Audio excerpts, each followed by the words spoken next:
ನೋಡಿ ಅಣ್ಣ ಬರ್ತಾನೆ ಐತಣ್ಣ ಅಲ್ಲಿ ಸೀಟ್ ಮೇಲೆ ಯಪ್ಪ ನಮ್ಮನ್ ಗ್ಲಾಸ್ ಹೊಡ್ಬಿಡ್ಲ.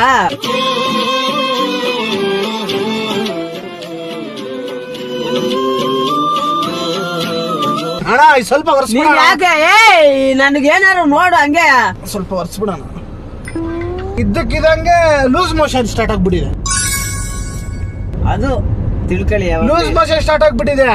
ಈಗ ಡಾಕ್ಟರ್ ಹತ್ರ ಹೋಗೋದಕ್ಕೆ ಏನಂತಾರ ಗೊತ್ತಾ, ನೋಡಪ್ಪ ನಿನಗ್ ಬಂದ್ಬಿಟ್ಟು ಸಿಕ್ಕಾಪಟ್ಟೆ ಮಟನ್ ಚಿಕನ್ ಎಲ್ಲ ತಿನ್ಬಿಟ್ಟಿದ್ಯಾ ನೀನು, ನಿನ್ಗೆ ಜೀರ್ಣ ಶಕ್ತಿ ಒಳಗಡೆ ಜೀರ್ಣ ಮಾಡೋದು ಕರಗ್ಸೋದೆಲ್ಲ ಬಂದ್ಬಿಟ್ಟು ನಿಂಗೆ ಸ್ವಲ್ಪ ಹಾಳಾಗ್ಬಿಟ್ಟಿದೆ.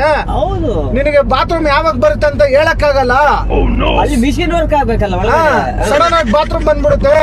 ಸೊ ಹಂಗಾಗಿ ನೀನು ಹುಷಾರಾಗಿರು, ಅಗ್ಗಿಸೆಲ್ಲ ಹಾಕೊಂಡು ಓಡಾಡು ಅಂತ ಹೇಳ್ತಾ ಇದಾರೆ. ಅದಕ್ಕೆ ನಾನು ಏನ್ರಿ ಇಷ್ಟು ದೊಡ್ಡವನಾಗಿದ್ದೆ, ನಾನು ಅಗ್ಗಿಸ್ ಹಾಕೊಳಕ್ ಆಯ್ತದ ಅಣ್ಣ? ಹಂಗ ಹಾಕಲಾಗ